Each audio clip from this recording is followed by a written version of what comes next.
দুনিয়ার মানুষ জানাজার নামাজ পড়ো আর না পড়ো, তোমরা পড়ে ফেলো। তোমরা বলতে কে? ফেরেশতাদেরকে বলবে। তারপরে বলবে কুমু সুফুফান ইলা কবরিহি ওয়াস্তাকবিলুহু, কবর পর্যন্ত 2 লাইনে দাঁড়াও আর আমার বান্দা বান্দির শরীরটাকে স্বাগত জানাও। যখন লাশ কবরের পাশে যাবে তো কবর বলবে ইদান উহাব্বিলু লাকা বাতনি খাদরা। আমি লিখি নাই, জালালউদ্দিন সুয়ুতী রহমাতুল্লাহ আলাইহি লেখেন। কবর সেলুট দিয়া বলবে তোমাকে রাখতে দেরি, আমার পেট সবুজ শ্যামল হইতে দেরি হবে না।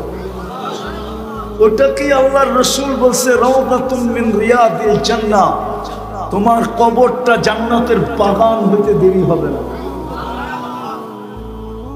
তারপরে আমি ভাঙ্গা ভাঙ্গা বলতেছি, কবরে রাখার পরে একটু পরেই ফেরেশতা আয়েশা বলবেন নাম কানাউমাতিল আরুস, নতুন দুলার মতো ঘুমায়া যা, কিয়ামতের দিন সকালে তোকে উঠাবো।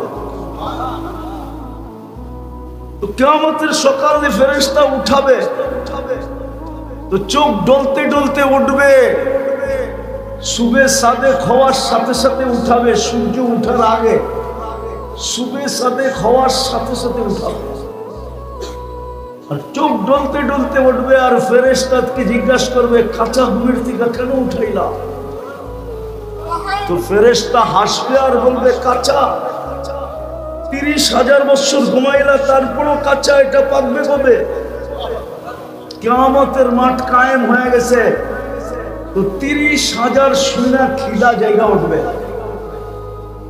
জিজ্ঞাসা করবে কোথায় যাব? তো ফেরেশতা বলবে তাহতা আরশির রহমান ওয়া ফুতুরুকুম ইয়াবরুদ, আল্লাহর আরশের নিচে যাবে, তোমাদের নাস্তা ঠান্ডা হইতেছে, চলো। যাইয়া আমনা সামনা বসবে, এরকম তাবলিগে দেখেন না দস্তরখানের 2 দিকে বসে এরকম বসবে। জান্নাতের মাছের কলিজার কাবাব আর জান্নাতের রুটি খাইতে থাকবে, আরেক দিক দিয়ে হিসাব কিতাব কমপ্লিট হয়ে হাতে চলে আসবে। আম্মা মান উতিয়া কিতাবাহু, মজহুলের সিগা দেওয়া হবে। ডাইন হাতে যখন আমলনামা দিয়া দিবে তো একজন আরেকজনকে চিৎকার দিয়া বলবে হা, এটা হলো খুশির চিৎকার। আমলনামা পাইতে দেরি, আরশের নিচ কাঁপাইতে দেরি করবে না। দেখেন না যুবকরা ছক্কা দেখা চিৎকার দেয়, পছন্দের প্লেয়ার যখন ছক্কা মারে না তো এই গ্রামও গরম করে ফেলে, ঠিক না? এই গ্রামও গরম করে, ঠিক আমলনামা পাবে তো হা বলে এক চিৎকার দিয়ে আরশের নিচ গরম করবে। তারপরে বলবে উমুকরাউ কিতাবিয়া, দেখ আমার জান্নাত কয় নম্বর। প্রত্যেক সামনেওয়ালা তার সামনেওয়ালাকে দেখাবে আর বলবে ইন্নী যানানতু আন্নী মুলাকিন হিসাবিয়া, জানতাম এরকম ঘটবে, এই জন্য নিজেকে দামি বানায় আসছিলাম। ফেরেশতা আয়েশা বলবে নাস্তায় ডিম পার, গাদাউকুম ফিল জান্নাহ, দুপুরের খাওয়া তো জান্নাতে খেতে হবে। জিজ্ঞাসা করবে কি পাকাইছে আল্লাহ? তো ফেরেশতা জবাব দিবে যাবাহা লাকুম সাওরাল জান্নাহ, জান্নাতে ষাঁড় জব করছে। ষাঁড়, ষাঁড় চিনেন? আরে চিনেন? জিজ্ঞাসা করবে কোথায় লালিত পালিত? তো ফেরেশতা বলবে ফি আকনাফিল জান্নাহ, জান্নাতের কোনায় কোনায় বিচরণ হয়ে বড় হয়েছে। কার জীবন কখন পরিসমাপ্তি হবে এটা কেউ জানে না। দুটেই কিন্তু বড় গুরুত্বপূর্ণ জিনিস। আমার জীবনটা কখন শেষ হবে আমি জানি না, আবার এটার গতি রোধ করার ক্ষমতা আমার কাছে নাই, কিন্তু চলে যেতে হবে আল্লাহর কাছে। ইচ্ছা থাকলেও যেতে হবে, অনিচ্ছাকৃত যেতে হবে।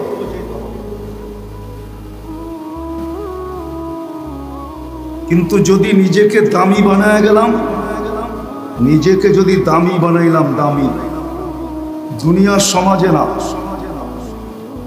দুনিয়ার সমাজে আপনি দামি কতক্ষণ? বাইচা আছেন যতক্ষণ। প্রমাণ এখন দেওয়া যাবে। এখানে যাদের মা বাপ নাই, একজনও নাই যে ডেলি 2 রাকাত নফল মা বাবার জন্য পড়ে। এখানে একজনও নাই যে ডেলি 32 রাকাত নামাজের সাথে 2 রাকাত যোগ করে আমি 34 রাকাত পড়ি আর 2 রাকাত মা বাবার জন্য দেই। বোঝা গেল যতদিন সামনে ছিল বড় দাম ছিল। কবরের পেটে চাইতে দেরি, আমাদের দিলের থেকে মা বাবার দাম মুছা যেতে দেরি হয় না। ঠিক আমাদের দামও এরকম মুছা যাবে। বিদায় আবারও বলতেছি, জীবন কখন শেষ হবে এটাও কেউ জানে না। জীবনের গতিটা রোধ করার ক্ষমতাও আমাদের কাছে নাই, কিন্তু চলে যেতে হবে। সময়ও লম্বা না, 60-70 বছরের জীবন, কিন্তু নিজেকে দামি বানিয়ে যেতে হবে। দামি বানানোর জন্যই আল্লাহর 24 ঘন্টার বাজেট। আমরা আর আমার পরিবারের জন্য কয় টাকা বাজেট করি? আমাদের পরিবারের জন্য আমাদের কয় টাকা মাসিক বাজেট বলেন? রাষ্ট্র আমাদের জন্য কয় টাকা বাজেট করে? 18 কোটি মানুষের জন্য কয় টাকা বাজেট? আর আল্লাহ আমাদের জন্য 24 ঘন্টা অবর্ণনীয় বাজেট করেন। অবর্ণনীয় বাজেট বর্ণনা দিয়ে শেষ করা যাবে না। অবর্ণনীয় বাজেট করেন আল্লাহ। এই জন্যই তো ফাতেমা রাদিয়াল্লাহু তাআলা আনহা ফজরের পরে ঘুমাইতেছিলেন। ফজরের নামাজ পড়েই ঘুমায় গেছেন। তো আল্লাহর রাসূল সজাগ করতেছিলেন, বলতেছিলেন, বেটি, আল্লাহ এখন রিজিক বন্টন করবে আর তুমি ঘুমাইতেছো।